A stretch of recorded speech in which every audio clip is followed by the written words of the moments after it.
नमस्कार, आरोही travel blog मध्ये आपल्या सर्वांचं स्वागत आहे। आज आम्ही आलो आहोत सिद्धेश्वर संस्थानमध्ये। प्रथमतः नंदीचे दर्शन करून आम्ही देवळात गेलो।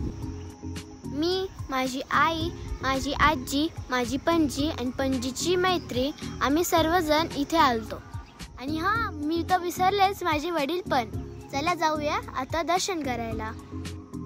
आम्ही लकी ठरलो की आम्हाला महादेवाची आरती सुद्धा भेटली आणि आम्ही तिथे उपस्थित होतो आणि आम्ही आरती सुद्धा घेतली। सिद्धेश्वर संस्थानास धाकटी अलंकापुरी असेही म्हटले जाते व मंदिर हे हेमाडपंथी प्रकारचे आहे। आणि मी माझ्या पणजीसोबत फोटोही काढला। या ठिकाणी छानसं दीपमाळा आहे। मंदिराच्या पाठीमागे सिंदफणा ही नदी आहे। नदीला